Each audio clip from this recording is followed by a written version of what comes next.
Statement of fact, we need more small battery electric vehicles. In steps Citroen with their massively successful C3 and put an E in front of it. This is their best-selling car in C3 form since the 2CV. And you've got to go fairly far back to meet those origins. So this is a battery electric vehicle that will do about 265 kilometers, give or take, about 200 miles if you're watching this in the UK. But it's extremely efficient.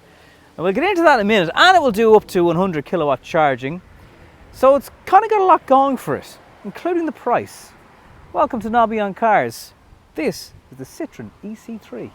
Things you need to know: battery is made by Volt or S-Volt. They are based in China. Quite a few brands have gotten involved with them, and it's an LFP battery, which is good for more fast charging and more life cycles, according to the battery chemistry that is involved. It will do 7.4 kilowatt charging on a wall box and up to 100 DC with the charging port just over here. Now there is an ICE version of this car. The last model was 80 something brake horsepower. Now it's up to 100 in the petrol version of it. We're not going to talk about petrol right now because it's a dirty word. So the only way you really know this is any different is the little E badge under the mirror. That's it. Everything else looks exactly the same. And this is a B segment car. Citroen have thrown the kitchen sink at it in terms of the fact that it has a different type of suspension than they've ever put into a big B segment car before. So it's very, very comfortable. We have a new Citroen logo on the back, which is like an egg with the chevrons then mixed in. Instead of a light bar, which so many people are doing across the back of the car, we get a black high gloss strip. So the footprint of it hasn't grown, but it's taller than it was. It's slightly over 4 meters in height or length, so that gives you an idea of the space. Now let's have a little look at the boot just to give you an idea of what you're working with. Now it's not a bad size at all. Lots of space. It's deep, huge lip in here. Is there anywhere for charging or storing your cables? Nah. Gonna have to go somewhere in here. But a nice wide opening for getting things in and out of the e-C3. And I think the boot is actually quite generous for one, the size of the car, and two, the fact that it's an electric vehicle that has batteries in it. A little look at the type of alloy wheels you'll get on the car sitting on Goodyear tyres. Door opening is okay. Not the biggest in the world, not the smallest in the world. I've seen worse, trust me. You'll feel good when you drive your e-C3 because it tells you so here with Feel Good stickers. This is scratchy plastic. Now, I've deliberately made that passenger seat, this is a left-hand drive car, ridiculously far back to give you an idea that even with that seat all the way back, the way the seats are curved, there's still room for legs. So people with limbs on the bottom half of their body will not struggle here. It's not bad. And that's my seating position. I'm 175 centimeters tall, and as you can see, there's plenty of space. Interestingly, there's a smaller tunnel in this car compared to the ICE version, the petrol version of the car. Lovely different colours going on with the white and the black and the cream. It works really well. I think if those headrests were any higher, it would restrict your view from a window perspective.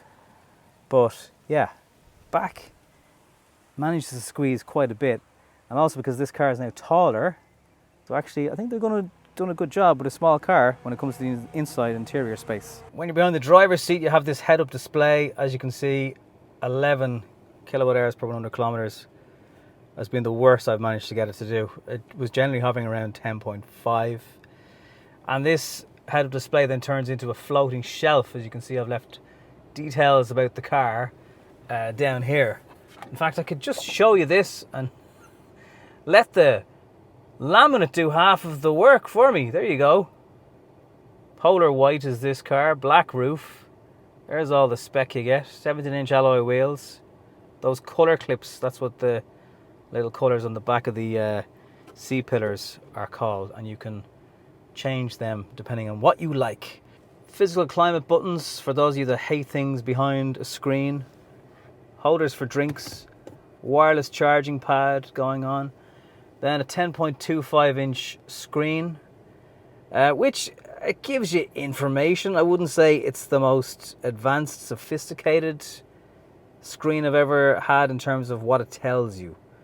I'd imagine when you plug it in to charge, you get more information here in that area.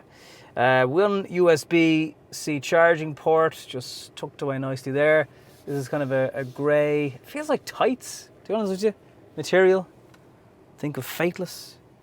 Tear enough, tights. Again, more of the Citroen logo, physical buttons, which is very good. Cruise control, hello. Different sources, answer the phone when you're on the move. A couple of buttons up here as well. No sunglasses holder, unfortunately. And if you're in the EV version, we've seen this in Stellantis / in Ireland Gown cars before. This is how you select your gears. And in this car for regen, it's C instead of B. Also be pleased to know you're going to get an armrest with a little bit of storage under here. Not a huge amount, but a little bit. As usual, Citroen live up to their name when it comes to how comfortable their seats are. Right, so there's debate over whether the 136 brake horsepower petrol version of this car is going to happen.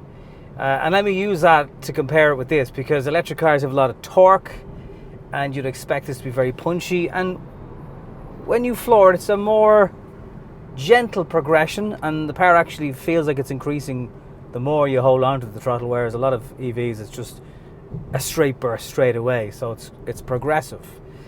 But it never feels particularly quick. I mean, it's okay for overtaking. It does feel its weight at times in corners. It's certainly not as sharp to drive as the petrol version, having driven that first. But the efficiency is really what gets me, and that's impressive. Follow this road for 3.5 kilometers, then turn right. Sat nav man is quite scary, his voice. Let's just put it that way. But yeah, this is the most efficient, according to that trip computer, EV that I've ever driven. So I've got the aircon on intensively because it's roasting, and it's still delivering about 10.5 kilowatt hours per 100 kilometers. That's fantastic. So if you're buying this from okay, it's going to cost me a little bit more because it's an EV, but it's cheaper to run perspective, I think you'll be rewarded because it's efficient, very efficient. And that's really important when you have a smaller battery, because even though I guarantee you're not doing the mileage your brain makes you think you are, it's a nice comfort blanket to have there nonetheless. It's much quieter obviously because you don't have an engine up front, but I kind of enjoyed winding up the manual 6-speed box. I mean, you're a bit more of a passenger in this car. Interestingly, the software isn't quite tweaked. It will be in about 2 weeks' time, so all the bings and the bongs that you need for EU regs aren't on this car.